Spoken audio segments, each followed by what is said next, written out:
ओडिया नववर्ष महाविशुभ पणा संक्रांति पालन अवसर में झुमिबे जटणीवासी।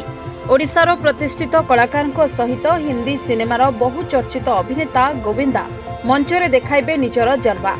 तेबे 21 वर्ष में पदार्पण करुवा एही कार्यक्रम को अरिशलर मूर्तिका क्लब आयोजन करुछि। एही अवसर में समाजर विशिष्ट व्यक्तिविशेष मानकु सम्मानित कराजिबो बोली मुख्य आयोजक सरोज नायक सांबादिक सम्मेलन करी सूचना दैछन्ति। एही कार्यक्रमर मुख्य उद्देश्य केवल मनोरंजन नुहे, समस्तों को एकाठी करबा, समस्तों मनरे स्नेह प्रेम और भाईचारा सृष्टि करबा ए कार्यक्रमर मुख्य उद्देश्य बोली क्लबर सदस्य माने कहिसन्ति। प्रदान करूची हमर से मूर्तिया क्लबर प्रेसिडेंट अछि।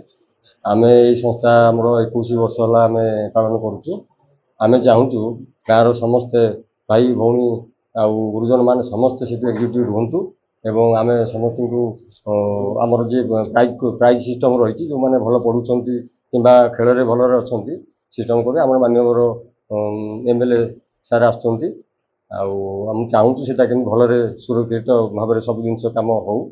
नमस्कार, मु सरोज कुमार नायक आमर मूर्तिया क्लब जड़े आयोजक जन सदस्य एवं मोर आज के 21 वर्ष हेब आम गाम पणा संक्रांति उपलक्षे गोटे सांस्कृतिक कार्यक्रम आमर बालुकेश्वर एवं माँ दुर्गा आशीर्वाद रे आमे आज 21 वर्ष पदार्पण करने को जाऊँ।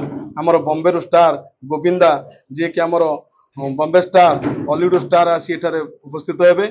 आमर ओडिशार नामी दामी कलाकार उमा बारिक एवं अंतरा चक्रवर्ती एवं कुमार बापी अनेक कलाकार आसिक उपस्थित हेबे। मु संजय कुमार राउतरा ये कमिटीर जड़े साधारण कर्मी। आमर लक्ष्य रही जे केमती युवक माने समस्त एकत्रित रहिबे, ए गाँव पंचायतर ब्लॉकर मंगल कार्य सहयोग करिवे। आमर सेटा बड़ लक्ष्य। आउ यार मुख्य पुरुधा हेले आमर बड़ भाई सरोज कुमार नायक आउ आमर मान्यवर विधायक भूषण बलवंत राय, दीपक महांती। मोर तो ये प्रतिवर्ष बॉम्बे आर्टिस्ट भी आसती। आज 21 वर्ष है कि वर्ष टी स्पेशल है बॉलीवुड सुपरस्टार गोविंदा आसुँच भुवनेश्वर फास्ट लाइव शो अन्य प्रोग्राम रे आसी प्रथम लाइव शो करेंगे। जटणी प्रशांत कुमार साहू को रिपोर्टर्स टुडे।